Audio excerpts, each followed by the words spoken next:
Sleep लेना बहुत ज़रूरी है, आपकी हेल्थ को अफेक्ट करने लगती है। अगर आपकी नींद में कमी होती है, ठीक है, अगर वहाँ आप डेफिशिएंसी रखेंगे तो हो सकता है कि आप एक दिन बहुत अच्छे से पढ़ पाएँ, 2 दिन पढ़ पाएँ, 1 week 2 week, but next 7 months 6 months तक आप सेम एफिशिएंसी के साथ पढ़ पाएँ, ये बहुत ही मुश्किल होता है। एनसीईआरटी को आपको अपने सोर्स में इंक्लूड करना ही है।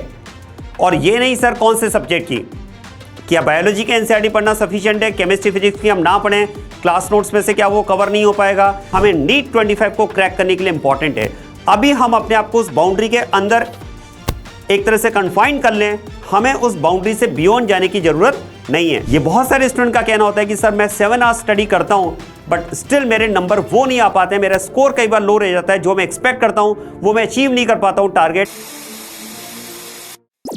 हेलो डियर स्टूडेंट्स, माई सेल्फ Jitendra Chandwani, deputy director Motion education system NEET division Kota. आज आया हूं उन स्टूडेंट से बात करने के लिए जो चाहते हैं कि वो नीट 25 में अपना डिज़ायर्ड रिजल्ट अचीव कर पाएँ।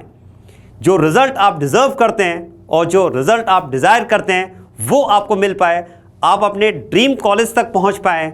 आज उसी के बारे में बात होगी और इसमें मैं बहुत ही स्पेशल टॉपिक लेकर आया हूं जो यूजुअली हर स्टूडेंट का एक क्वेश्चन होता है अपने टीचर्स से कि सर आप मुझे बताएं मेरा डेली रूटीन क्या होना चाहिए, मेरी क्या प्लानिंग होनी चाहिए, ठीक है, किस तरह से मैं अपने स्टडी आवर्स और अदर एक्टिविटीज़ को बैलेंस करूं ताकि मैं इफ़ेक्टिव और इम्प्रेसिव स्टडीज़ कर पाऊं to get my desired college. तो बेटा आज उसी पर हम बात करेंगे, the best way to get desired result in NEET 2025। तो स्टूडेंट्स, इसके लिए मुझे ऐसा लगता है कि कुछ बातों पर हमें थोड़ा सा विचार करना होगा और अपने आप को डिसिप्लिन करना होगा, स्ट्रक्चर करना होगा ताकि हम अपने बेस्ट रिजल्ट तक पहुंच पाएं। तो उसके लिए सबसे पहले अगर बात की जाए तो हमारा डेली रूटीन क्या होना चाहिए।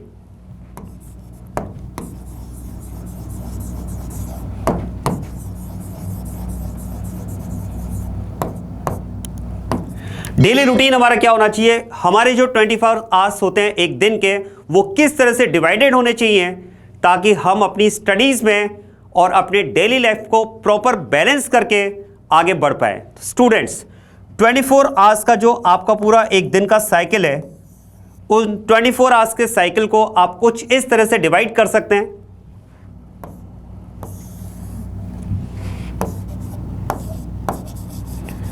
पहले अगर मैं बात करूं 6 आवर्स की, तो ये 6 आवर्स आप डेडिकेट करेंगे अपने स्कूल टाइमिंग के लिए या अपने इंस्टीट्यूट के टाइमिंग के लिए। आप स्कूल गोइंग स्टूडेंट हैं या आप इंस्टीट्यूट गोइंग स्टूडेंट हैं, व्हाटएवर, आप ये 6 आवर्स डेडिकेट करें अपने स्कूल के लिए या उस सिस्टम के लिए जिससे आप कनेक्टेड हैं, आप अपनी स्टडीज कंटिन्यू कर रहे हैं। तो ये 6 आवर्स तो हमने उसके लिए दिए। उसके बाद में अगर हम बात करें तो 7 आवर्स आपको डेडिकेट करना है अपनी सेल्फ स्टडीज के लिए।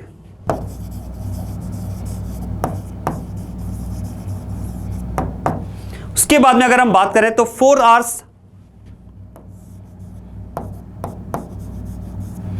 आप डेडिकेट करेंगे अपनी डेली रूटीन, जो डेली एक्टिविटीज हैं उनको कंप्लीट करने के लिए, जिसमें lunch, dinner and other activities included होंगी। इन 4 आवर्स को भी अगर मैं बात करूं तो हम 2 पार्ट में डिवाइड करें, 3 आवर्स एंड 1 आवर। 3 आवर्स आप अपनी डेली रूटीन को, जो कि आपके lunch, dinner and other activities होती है, नहाना करना, सब कुछ आप उसमें इंक्लूड कर सकते हैं। ये 3 आवर्स तो आपकी जो डेली एक्टिविटीज़ हैं उन्हें कंप्लीट करने के लिए आप डेडिकेट कर सकते हैं। और 1 आवर आपको देना है अपनी हॉबीज़ के लिए, या ये कहा जाए अपने आप के लिए, जिसमें आप अपनी हेल्थ को अच्छे से मेंटेन कर पाएँ, अपनी पॉजिटिविटी को मेंटेन कर पाएँ, आप अपने आप को मोटिवेटेड रख पाएँ। तो ये 1 आवर आप हॉबीज़ को दीजिए, आप एक्सरसाइज को दे सकते हैं, या आप जो आपको लगता है कि आप अपने आप को रिलैक्स कर सकते हैं, this is the 1 hour for to relax योर सेल्फ। तो ये 1 घंटा आप उसको डेडिकेट करेंगे। और इसके बाद में अगर हम बात करें तो अब हमारे पास बचते हैं 7 आवर्स, और 7 आवर्स के लिए अगर बात की जाए तो ये आपको डेडिकेट करना है साउंड स्लीप के लिए। स्टूडेंट्स, ये कई बार देखा गया है कि स्टूडेंट बहुत ज़्यादा स्टडी करने के लिए अपने जो स्लीपिंग आवर्स हैं उनमें कट करते रहते हैं। ऐसा बिल्कुल भी नहीं करें स्टूडेंट, क्योंकि आपको स्टडीज़ जो करना है उसमें केवल स्टडी नहीं करना है, आपको कंसिस्टेंसी के साथ में स्टडी करना है, और ये कंसिस्टेंसी आपको मेंटेन करना है till the first Sunday of May month 25, क्योंकि जो 25 का फर्स्ट संडे होगा मई मंथ का, वो आपका नीट का एग्जाम का दिन होगा। वहां तक आप अपनी स्टडीज को कंसिस्टेंटली मेंटेन कर पाएं, उसके लिए प्रॉपर स्लीप लेना बहुत जरूरी है। आपकी हेल्थ को अफेक्ट करने लगती है अगर आपकी नींद में कमी होती है, ठीक है। अगर वहां आप डेफिशिएंसी रखेंगे तो हो सकता है कि आप एक दिन बहुत अच्छे से पढ़ पाएं, 2 दिन पढ़ पाएं, 1 week 2 week, but next 7 months 6 months तक आप सेम एफिशिएंसी के साथ पढ़ पाएं, ये बहुत ही मुश्किल होता है। तो 7 आवर्स की आपको एकदम साउंड स्लीप लेना जरूरी है, ये बहुत मस्ट है बेटा, क्योंकि अगर आप ये करेंगे तो बाकी काम आप बहुत अच्छे से कर पाएंगे। तो मुझे ऐसा लगता है कि 24 आवर्स का जो आपका डिवीजन होना चाहिए, एक दिन का जो साइकिल होता है, वो कुछ इस तरह से होना चाहिए, और इसमें आपको अपने आप को बहुत ही डिसिप्लिन रखते हुए इस टाइम टेबल को फॉलो करना होगा। क्या ये बात क्लियर हो रही है? तो ये तो हमारा डेली रूटीन है। अब पॉइंट ये आता है कि सर स्कूल में कैसे हमें स्टडी करना है, तो वो तो स्कूल का एक शेड्यूल होता है, ठीक है, जिस सिस्टम से हम कनेक्टेड हैं वहाँ का एक शेड्यूल है, तो वो तो हम स्ट्रिक्टली फॉलो कर लेते हैं सर, ठीक है। आपने कहा कि 7 आवर्स की हमें साउंड स्लीप लेना है सर, वो भी आज से हम आपको प्रॉमिस करते हैं। मैं ये मानकर चलूँगा कि आज मुझे इस बात के लिए प्रॉमिस करेंगे कि आप प्रॉपर स्लीप जरूर लेंगे, और ये 4 आवर्स भी आप जरूर इसमें मेंटेन कर लेंगे। लेकिन क्वेश्चन है कि जो सर 7 आवर्स का सेल्फ स्टडी टाइम है, वो हम कैसे बैलेंस करें ताकि इफेक्टिव स्टडी कर पाएं। तो अब उस पर बात करते हैं स्टूडेंट्स। और अगर हम बात करें कि 7 आवर्स का जो हमारा स्टडीज़ है उसमें हमें क्या क्या पढ़ना है, व्हाट टू स्टडी, ठीक है, हमारे सोर्स क्या होने चाहिए, क्योंकि बहुत रैंडम स्टडीज़ स्टूडेंट्स करते हैं और वो स्टडीज़ आपकी इफेक्टिव स्टडीज़ में काउंट नहीं होती है बेटा। अगर आप अपनी स्टडीज़ को बहुत ही इफेक्टिव करना चाह रहे हैं, बहुत ही इंप्रेसिव बनाना चाह रहे हैं, तो आपको अपने सोर्सेस को बिल्कुल फिक्स करना पड़ेगा, कन्फाइन करना पड़ेगा। आपका ये बात एकदम, आपको इस बात में क्लैरिटी रखनी होगी कि मुझे कौन कौन से सोर्सेस के थ्रू अपना सिलेबस कंप्लीट करना है नीट का, मुझे क्वेश्चन प्रैक्टिस करनी है। तो उसके लिए अगर हम बात करें तो सोर्सेज में एक तो आप यूज करेंगे अपने क्लास नोट्स, जो कि सबसे इंपॉर्टेंट होते हैं। तो क्लास नोट्स आपके पास रहेंगे। जिस भी सिस्टम से आप कनेक्टेड हैं वहां के मॉड्यूल्स, स्टडी मटेरियल की अगर बात की जाए तो वो मॉड्यूल्स आपके सोर्स में होना चाहिए। NCERT, NCERT that is very very very important, ये मस्ट है। एनसीईआरटी को आपको अपने सोर्स में इंक्लूड करना ही है। और ये नहीं सर कौन से सब्जेक्ट की, क्या बायोलॉजी के एनसीईआरटी पढ़ना सफिशिएंट है, केमिस्ट्री फिजिक्स की हम ना पढ़ें, क्लास नोट्स में से क्या वो कवर नहीं हो पाएगा? बेटा आपको तीनों ही सब्जेक्ट की एनसीईआरटी को कवर करते हुए चलना है, ये इंपॉर्टेंट है। और ये क्वेश्चन मुझे ऐसा लगता है कि आपको बार बार नहीं पूछना चाहिए, ठीक है, यू शुड एक्सेप्ट इट। जैसे आप ये एक्सेप्ट कर चुके हैं कि बायोलॉजी के एनसीईआरटी हमारे लिए बहुत इंपॉर्टेंट है, उसी तरह से केमिस्ट्री और फिजिक्स की एनसीईआरटी भी आपके लिए इंपॉर्टेंट है। कैसे पढ़ना है, किस तरह से पढ़ना है, वो आप अपने टीचर से गाइडेंस ले सकते हैं। और इसके बाद में अगर हम बात करें तो यहाँ पर आता है पीवाईक्यूज़। पीवाईक्यूज़ बहुत इंपॉर्टेंट है बेटा, क्योंकि इससे आपको आइडिया मिलता है कि प्रीवियस ईयर्स में किस तरह के क्वेश्चंस पूछे गए हैं, ताकि अकॉर्डिंगली आप टॉपिक्स को प्रिपेयर कर पाएं। पीवाईक्यूज़ की अगर हम बात करें तो इसमें आप एक तो नीट एग्जाम के पेपर्स ले सकते हैं, ऑब्वियसली वो तो आपको लेना ही है, लेकिन इसके अलावा मैं आपको सजेस्ट करूंगा कि आप जेईई मेंस के पेपर्स भी कर सकते हैं, उनमें भी आप गो थ्रू हो सकते हैं। तो जेईई मेंस के पेपर्स भी आप लगा सकते हैं इसमें, ये भी डेफिनेटली आपको हेल्प करेंगे क्वेश्चंस की प्रैक्टिस में, सब्जेक्ट की अंडरस्टैंडिंग में। हाँ, लेकिन बेटा ये मानकर चलना कि जेईई मेंस के जो पेपर्स हैं उनमें फिजिक्स और केमिस्ट्री के जो पेपर्स आप करेंगे, ऑब्वियसली मैथ्स आपको करना नहीं है, तो फिजिक्स और केमिस्ट्री के जो पेपर्स आप करेंगे उसमें आप ये मानकर चलना कि अप्रॉक्स 60 से 70% क्वेश्चन ही हमारे लिए काम के हैं बेटा। क्योंकि बेटा हमें ये भी समझना होगा कि सब्जेक्ट हमें किस लेवल तक पढ़ना है। कई बार स्टूडेंट को देखा जाता है, उसको इंटरेस्ट होता है सब्जेक्ट को पढ़ने में, ठीक है, वो उसका फेवरेट सब्जेक्ट हम बोल सकते हैं, may be biology, it may be chemistry और इट मे बी फिजिक्स। और जो उसका फेवरेट टॉपिक होता है, फेवरेट सब्जेक्ट होता है, वो कई बार उस पर ज़्यादा टाइम डेडिकेट करता है, इवन वो कई बार उसमें इन डेप्थ स्टडी करने लगता है, जो मुझे ऐसा लगता है कि शायद हो सकता है कि वो नीट के लिए इंपॉर्टेंट ना हो। बेटा सब्जेक्ट को पढ़ना कोई खराब बात नहीं होती है, कोई गलत बात नहीं होती है। सब्जेक्ट की बाउंड्री फिक्स नहीं है, आप उसमें किसी भी लेवल तक, किसी भी लिमिट तक जा सकते हैं। बट बेटा हमें ये बात समझना होगा कि आज हमारे लिए क्या इंपॉर्टेंट है।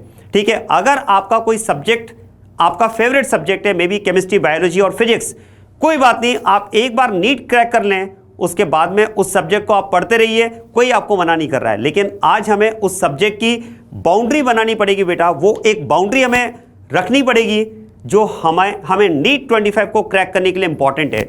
अभी हम अपने आप को उस बाउंड्री के अंदर एक तरह से कन्फाइन कर लें, हमें उस बाउंड्री से बियॉन्ड जाने की जरूरत नहीं है। तो इसीलिए मैंने आपसे कहा कि जेईई मेंस के जो पेपर्स हैं उसमें आप मानकर चलिए कि 60 से 70% क्वेश्चन ही आपके काम के होंगे। 30% क्वेश्चंस को आप अवॉइड कर सकते हैं, जो हो सकता है कि उसका रीजन हो कि वो टॉपिक हमारे नीट में नहीं हो, या हो सकता है कि वो कॉम्प्लिकेटेड कैलकुलेशंस वाले क्वेश्चंस हो जो जनरली आपसे नीट में नहीं पूछे जाते हैं। बट स्टिल 60 से 70% क्वेश्चन हमारे लिए डेफिनेटली काम के होंगे, हमारे लिए हेल्पफुल होंगे नीट 25 का टारगेट अचीव करने में। तो ये सोर्सेस आपको काम में लेने चाहिए। सो व्हाट टू स्टडी, तो उसका आंसर मैंने देने की कोशिश की है ये सोर्स के थ्रू। इसके बाद में बात करते हैं हाउ टू स्टडी, पढ़ना कैसे सर, वो इफेक्टिव टाइम टेबल हमारा क्या होना चाहिए, उसकी अगर हम बात करें तो स्टूडेंट्स, जैसा मैंने आपसे कहा कि 7 आवर्स का आपको अपना सेल्फ स्टडी टाइम मेंटेन करना है बेटा। और क्योंकि आपको ये रूटीन डेली मेंटेन करना है, तो इसमें आपको बहुत ही डिसिप्लिन होना पड़ेगा, बहुत ही स्ट्रक्चर्ड होना पड़ेगा, और एक वेल प्लान्ड टाइम टेबल आपको बनाना पड़ेगा बेटा।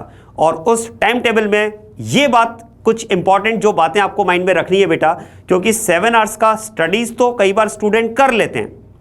ये बहुत सारे स्टूडेंट का कहना होता है कि सर मैं 7 आवर्स स्टडी करता हूं, बट स्टिल मेरे नंबर वो नहीं आ पाते हैं, मेरा स्कोर कई बार लो रह जाता है, जो मैं एक्सपेक्ट करता हूं वो मैं अचीव नहीं कर पाता हूं टारगेट। तो बेटा उसका रीजन हो सकता है कि जो आप स्टडीज कर रहे हैं उसमें सब्जेक्ट का बैलेंस कितना है। फिजिक्स, केमिस्ट्री एंड बायोलॉजी बेटा तीनों ही सब्जेक्ट्स का इक्वल वेटेज है। कई बार स्टूडेंट को लगता है कि सर बायोलॉजी तो हम कर ही लेंगे, बायो तो हमारा फेवरेट है ही सर, उसको पढ़ने की कहाँ ज़रूरत है। सर फिजिक्स लगता है कि टफ है, मुझे उसको ज़्यादा टाइम देना चाहिए। बेटा आप ये सोच कर चलें कि फिजिक्स में नो डाउट आपको टाइम देना पड़ेगा, लेकिन बायोलॉजी का भी वेटेज आपका 50% है। ठीक है, आप उसको इग्नोर नहीं कर सकते बेटा। ठीक है, आपको 360 मार्क्स का बायोलॉजी का पेपर भी देना होता है। तो मुझे ऐसा लगता है कि तीनों ही सब्जेक्ट में आप इक्विलिब्रियम मेंटेन करके चलें, सब्जेक्ट में बैलेंस बहुत जरूरी है। मैं इसको हमेशा कंपेयर करता हूं ऑटो के उन 3 टायर से जिनमें तीनों टायर्स का प्रॉपर मेंटेन होना जरूरी है। अगर आपका तीनों टायर में से एक भी टायर पंक्चर होगा तो ऑटो आपका नहीं दौड़ पाएगा, ऑटो आपका चल नहीं पाएगा। हाँ ठीक है, एयर प्रेशर थोड़ा बहुत 19-20 हो सकता है, वो चलेगा, वो subject to subject, nature to nature, subject to nature पे डिपेंड करेगा। बट स्टिल आपके तीनों टायर प्रॉपर मेंटेन होने चाहिए, तभी आप अपने ऑटो को बहुत अच्छे से दौड़ा सकते हैं, उसकी स्पीड मेंटेन कर सकते हैं। तो बेटा प्रॉपर बैलेंस तीनों सब्जेक्ट में होना जरूरी है।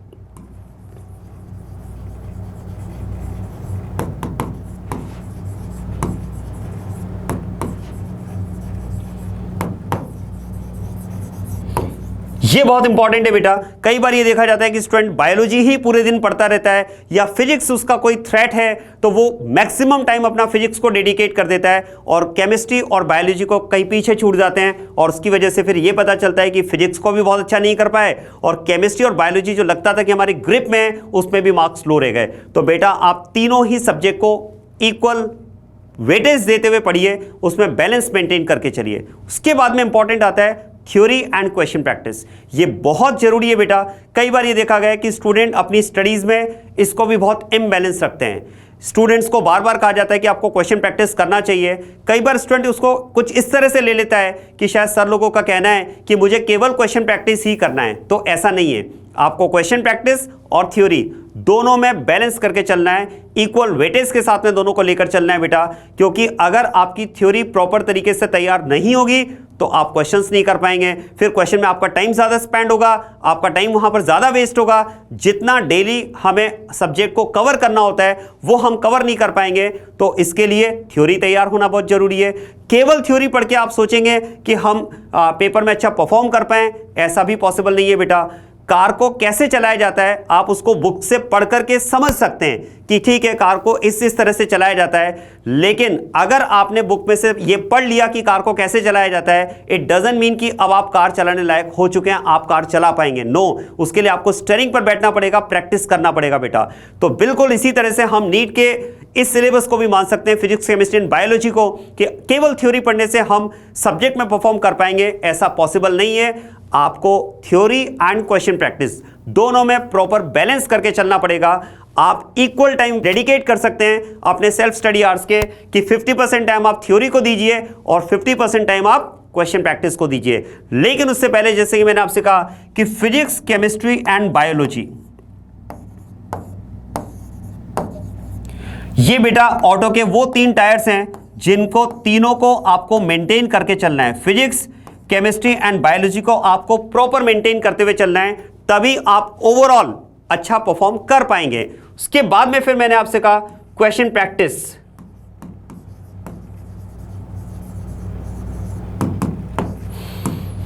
एंड थ्योरी, इन दोनों को आप प्रॉपर बैलेंस करके चलें, मेंटेन करके चलें। 50-50% टाइम आप क्वेश्चन प्रैक्टिस और थ्योरी को अभी इनिशियल लेवल पर दे सकते हैं।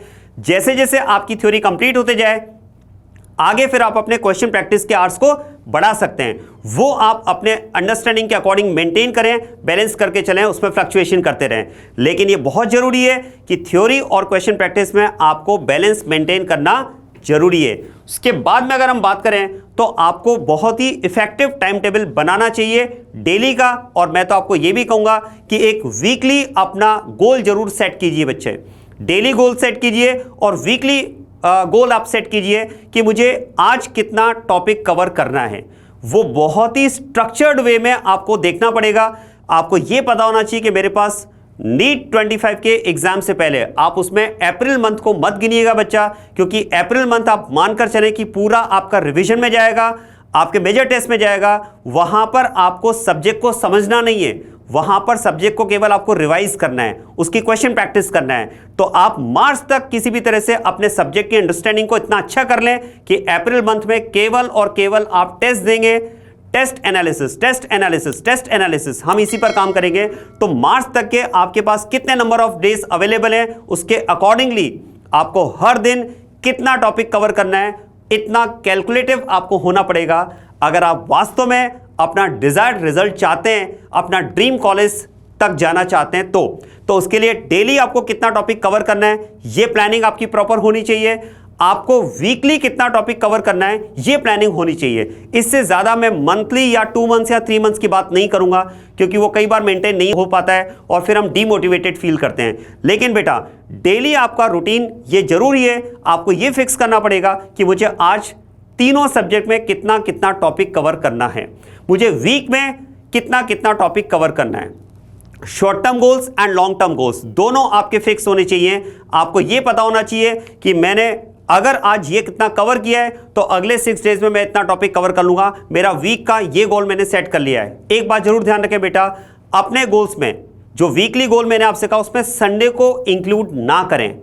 आप मंडे से सैटरडे तक का अपना गोल सेट कीजिए डेली के अकॉर्डिंग और उसको कंप्लीट कीजिए। क्वेश्चन है सर संडे क्यों नहीं? बेटा वो इसलिए नहीं क्योंकि जो 6 डेज का गोल आपने सेट किया है, ये बहुत आइडियल बात होती है कहना। कई बार स्टूडेंट को भी लगता है कि सर आपने बोल तो दिया है, लेकिन सर कई बार ऐसी सिचुएशंस आती हैं कि जो डेली का हमारा गोल सेट किया होता है वो कई बार नहीं हो पाता है। ठीक है, कई बार ऐसी अनअवॉइडेबल सिचुएशंस होती हैं कि हमारे स्टडी आवर्स कम हो जाती हैं, कभी हेल्थ इश्यूज हो सकते हैं और कोई रीजंस हो सकते हैं। ये बिल्कुल सही बात है बेटा, तो हमें प्रैक्टिकल होना पड़ेगा।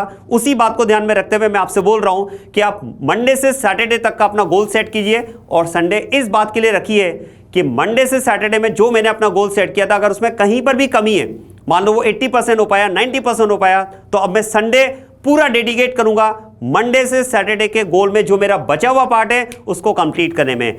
कोई भी सेट किया हुआ गोल हमारा नेक्स्ट वीक में कैरी फॉरवर्ड नहीं होना चाहिए। मेक इट श्योर, ये आपको श्योरिटी रखनी पड़ेगी कि मैं एक वीक का जो मैंने अपना गोल सेट किया है उसका उसकी पेंडेंसीज जो है वो मैं नेक्स्ट वीक में कैरी फॉरवर्ड नहीं करूंगा। यही काम आप बहुत छोटे छोटे टुकड़ों में डेली भी कर सकते हैं। आप अपने स्टडी आवर्स में रात को सोने से पहले आधा घंटा इस बात के लिए रख सकते हैं कि जो मेरा डेली का मेरा जो गोल सेट मैंने किया था, अगर उसमें कुछ पार्ट बच गया है तो मैं आधा घंटा या 45 मिनट्स में वो पार्ट कंप्लीट कर लूं। बट एटलीस्ट आप संडे तो इस बात के लिए रखिए कि मंडे से सैटरडे तक का जो भी मेरा गोल मैंने सेट किया था उसमें अगर कुछ भी अगर पेंडेंसीज हैं, कुछ भी पार्ट अगर मेरा छूटा हुआ है, मे बी 10%, 5%, 20%, वो मैं संडे को कंप्लीट करूंगा ताकि नेक्स्ट वीक में next goal, new goal and that will be achieved by the next Sunday. तो इस तरह से आप अपना टाइम टेबल, जो गोल सेटिंग की बात है, ठीक है, वो गोल सेटिंग आप कंप्लीट करके चलें और उसके अकॉर्डिंग आप आगे मूव करते चलें।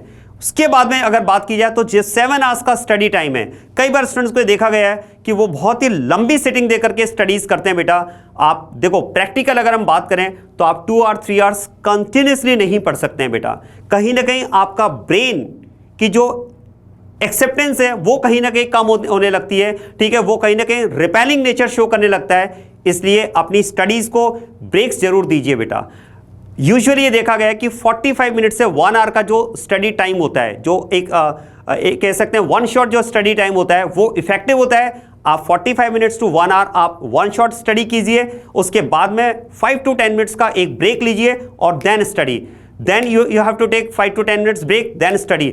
इस तरह से छोटे छोटे ब्रेक्स लेकर के आप जरूर स्टडी करिए बेटा, तो ये आपकी इफेक्टिव स्टडीज को और स्ट्रॉन्ग करने का काम करेगी।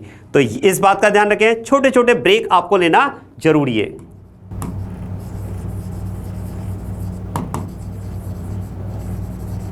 तो शॉर्ट ब्रेक्स आपको जरूर लेने हैं अपने स्टडी आवर्स में, इस बात का भी आप ध्यान रखें।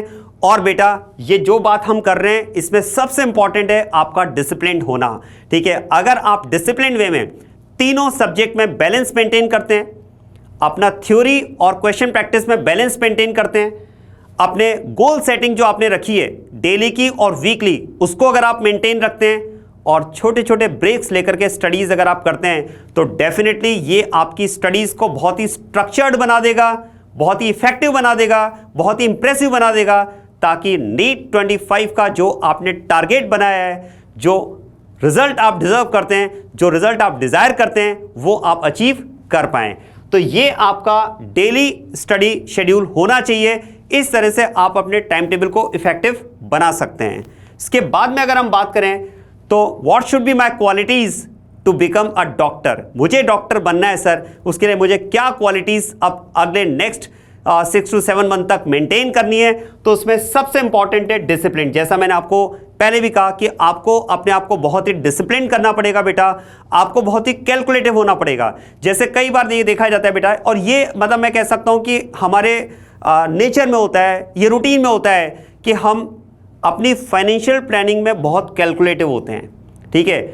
फाइनेंशियल अगर आप कैलकुलेटिव नहीं हो तो बहुत ही गलत बात है। तो फाइनेंशियल प्लानिंग में हमें बहुत कैलकुलेटिव होना पड़ता है ताकि फाइनेंशियल प्रॉब्लम्स हमें फेस ना करना पड़े। बस ऐसा कुछ आप करिए कि आप अपने टाइम के लिए बहुत कैलकुलेटिव हो जाइए, ठीक है। कई बार हम देखते हैं कि हम 5, 10, 15, 20 मिनट ऐसे ही वेस्ट कर देते हैं और हम उसको देखते तक नहीं है, ठीक है, हम उस पर ध्यान भी नहीं देते बेटा। तो आपको बहुत ही कैलकुलेटिव होना पड़ेगा नेक्स्ट 7 मंथ्स के लिए, ताकि आप अपने एक एक मिनट को जिसके लिए आपने उसको डेडिकेट किया है अकॉर्डिंगली यूज कर पाएं। तो आपको डिसिप्लिन स्टडी करनी पड़ेगी, वेल डिसिप्लिन आपको होना पड़ेगा। और वैसे भी बेटा डॉक्टर तो डिसिप्लिन होते ही है, तो आपको ये नेचर तो अभी से ही डेवलप कर लेना चाहिए। एटलीस्ट आपको अपने अंदर ये फील तो आज से ही डेवलप कर लेनी चाहिए कि यस, अब मैं अगले 7-8 महीने के बाद मैं डॉक्टर बनने वाली सिचुएशन में आने वाला हूं। डॉक्टर बनने के लिए जिस कॉलेज में मुझे एडमिशन लेना है मैं वहां जाने वाला हूं। तो अपने आपको डिसिप्लिन रखें, अपनी स्टडीज में कंसिस्टेंसी मेंटेन करें। Consistency is very very important बेटा, ठीक है। ऐसा नहीं होना चाहिए कि मैंने आज का अपना जो गोल सेट किया था वो मैंने अचीव कर लिया है, जो वीक का गोल मैंने सेट किया था वो मैंने अचीव कर लिया है, लेकिन फिर पता चला नेक्स्ट वीक में फिर से गड़बड़ होने लगी। नो बेटा, ये आपको मई का जो फर्स्ट संडे जो कि आपका नीट 25 का एग्जाम वाला दिन होगा, वहां तक आपको अपनी स्टडीज में, अपने टाइम टेबल में, अपने रूटीन में डिसिप्लिन होना पड़ेगा, कंसिस्टेंट होना पड़ेगा। वो कंसिस्टेंसी आपको मेंटेन करना जरूरी है।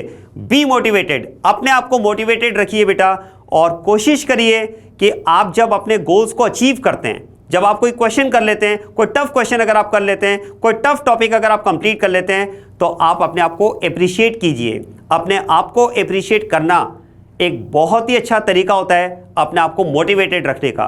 ठीक है, आप अपने आप को हर अच्छी बात के लिए अप्रिशिएट कीजिए कि ये मैंने अचीव किया है, ठीक है, वेल डन, ये मैंने काम कंप्लीट कर लिया है, वेल डन। इस तरह से आप अपने आप को मोटिवेटेड रख पाएंगे और आप आगे के टारगेट्स को भी अचीव करते चले जाएंगे। ठीक है, मोटिवेटेड रहने के लिए अपने टीचर्स के कांटेक्ट में रहिए, अपने फैमिली मेंबर्स के कांटेक्ट में रहिए, अपने आप को पॉजिटिव रखिए बेटा। मोटिवेटेड रखना है, अपने आप को पॉजिटिव रखना है, तो आपको उन बातों से दूर रहना पड़ेगा बेटा, उस एनवायरनमेंट से दूर रहना पड़ेगा जो आपको डीमोटिवेटेड फील करवाता है, जो आपको नेगेटिव थॉट्स आपके अंदर डेवलप करता है। ठीक है बेटा, हो सकता है कि इसके लिए हमें अपने ऐसे दोस्तों का सेक्रीफाइस भी करना पड़े जो शायद कहीं ना कहीं बातों में हमें डिमोटिवेट करते हैं या हमें नेगेटिव थॉट्स हमारे अंदर डेवलप करते हैं। बेटा मुझे ऐसा लगता है शायद ये वर्ड आपको मे भी लगे कि सर ये क्यों बोल रहे हैं, ये अच्छा वर्ड तो नहीं है, बट कुछ टाइम के लिए अपने ड्रीम कॉलेज तक जाने के लिए मुझे ऐसा लगता है कि आप सेल्फिश हो जाइए। आप बहुत अच्छे तरीके से अपने आप को सेल्फिश बना लो। ठीक है, इस बात के लिए कि जो मुझे मोटिवेटेड रखेगा, जो मुझे पॉजिटिव रखेगा, मैं केवल उसी से बात करूंगा, नेगेटिव बात करने वालों से मैं दूर रहूंगा, चाहे वो मेरा कितना ही अच्छा फ्रेंड हो। वैसे मुझे लगता है कि हमारे फ्रेंड्स हमें डेफिनेटली पॉजिटिव रखते ही हैं, मोटिवेटेड रखते ही हैं, लेकिन फिर भी अगर आपके सर्कल में ऐसा कोई भी पर्सन आपको लगता है कि जो आपको डीमोटिवेटिंग फील करवाता है या जो आपको नेगेटिव थॉट्स आपके अंदर डेवलप करता है, या इवन ऐसी सिचुएशंस, ऐसे प्लेसेस या ऐसी थिंग्स जो आपको डीमोटिवेट करती है या आपके अंदर नेगेटिव थॉट्स डेवलप करती हैं, आप उनसे अपने आप को दूर रखें। Keep distance, maintain distance. ठीक है, ऐसी चीज़ों से आप दूर रहिए। Know your strength and weaknesses. बेटा इस बात को बहुत अच्छे से समझ लें। जनरली स्टूडेंट क्या करते हैं, जो उनके स्ट्रॉन्ग टॉपिक्स होते हैं उन्हीं को वो रिपीटेडली पढ़ते रहते हैं, अपने वीक टॉपिक्स से वो अपने आप को दूर रखने की कोशिश करते हैं। ठीक है, उनको अवॉइड करते हैं। बेटा ये नहीं करना है, आपको अपनी स्ट्रेंथ पता होना चाहिए, आपको अपनी वीकनेस पता होना चाहिए, और वीकनेस पर आपको ज़्यादा काम करना पड़ेगा बेटा, क्योंकि अगर कोई चैप्टर आपका वीक है तो आप उसे छोड़ नहीं सकते बेटा। हो सकता है उसी में से 2 क्वेश्चन आ जाए और वही 2 क्वेश्चन हमारे सिलेक्शन के लिए, हमारे ड्रीम कॉलेज के लिए इंपॉर्टेंट हो। तो कोई भी टॉपिक हमें छोड़ना नहीं है, हमें अपनी वीकनेसेस, अपने स्ट्रेंथ एरियाज पता होने चाहिए और अकॉर्डिंगली हमें उनको टाइम डेडिकेट करना चाहिए। अगर कोई आपका टाइम बहुत ही, आपका कोई भी टॉपिक अगर आपका बहुत ही स्ट्रांग है तो उसको बार बार पढ़ने की जरूरत नहीं है। पढ़ना अच्छा लगता है, बहुत अच्छी बात है बेटा, हम बाद में पढ़ लेंगे, पहले एक बार नीट क्रैक करना जरूरी है। तो मेरे वीक टॉपिक पे काम करना जरूरी है, उन टॉपिक्स को स्ट्रांग करना जरूरी है बेटा। तो टाइम अकॉर्डिंगली आपको डेडिकेट करना पड़ेगा। और लास्ट अगर बात की जाए तो हेल्थ एंड वेलनेस, जैसा कि मैंने आपसे कहा, साउंड स्लीप ऑफ 7 आवर्स बहुत ही जरूरी है। और जैसा मैंने आपसे कहा कि अपने रूटीन आवर्स में भी 1 घंटा आप इस बात के लिए निकालिए जिसमें आप अपनी हॉबीज कर रहे हैं। ठीक है, जो आपकी हॉबी है, ठीक है, जो आपको अच्छा लगता है, जिस काम से आप अपने आप को रिलैक्स कर पाते हैं वो काम आप करिए। 7 घंटे आप सोइए और 1 घंटा अपनी हॉबीज को दीजिए, एक्सरसाइज को दीजिए, मेडिटेशन को दीजिए, योगा को दीजिए, वॉटएवर जो आपको रिलैक्स करता है आप उसको अपना 1 घंटा दीजिए। और बेटा मैं आपको एडवाइस करूंगा कि सोने से कम आधा घंटा पहले मोबाइल को बिल्कुल अपने से दूर कर लीजिए। लास्ट में हम क्या करते हैं, सोते टाइम भी हमारे हाथ में मोबाइल होता है और हम उसको स्क्रॉल कर रहे होते हैं बेटा, वो साउंड स्लीप में कहीं ना कहीं बैरियर का काम करेगा। कम से कम 30 मिनट्स पहले, वैसे तो ज़्यादा होता है बट एटलीस्ट 30 मिनट्स पहले आप मोबाइल से बिल्कुल अपने आप को कट ऑफ कर लीजिए, ताकि आप आधे घंटे बाद में जब सोएं तो प्रॉपर स्लीप ले पाएं, क्योंकि ये स्लीप ही आपके लिए उस मेडिसिन का काम करेगी जो आपके बाकी के 17 आवर्स में आपको एनर्जेटिक रखेगी, आपको मोटिवेटेड रखेगी, आपको पॉजिटिव रखेगी। और ये सब बातें हमें ड्रीम कॉलेज तक ले जाने के लिए बहुत जरूरी है। तो मुझे ऐसा लगता है कि जो रूटीन हमारा डेली का होना चाहिए, जो स्टडी आवर्स हमारे होने चाहिए, जो स्टडीज़ में बैलेंस होना चाहिए, जो हमारी लाइफ में बैलेंस होना चाहिए, उन बातों को मैंने आज आपके साथ में शेयर किया है। ये वीडियो डेफिनेटली आपके लिए बहुत ही इंपॉर्टेंट होने वाला है। ठीक है, इसे आप भी देखिए और अपने फ्रेंड्स को भी शेयर कीजिए ताकि वो भी मोटिवेटेड फील करें और आप और अपने दोस्त को आप ड्रीम मेडिकल कॉलेज तक साथ में जाइए, आगे की जर्नी को साथ में कंप्लीट करिए। Wish you all the best. Thank you everyone.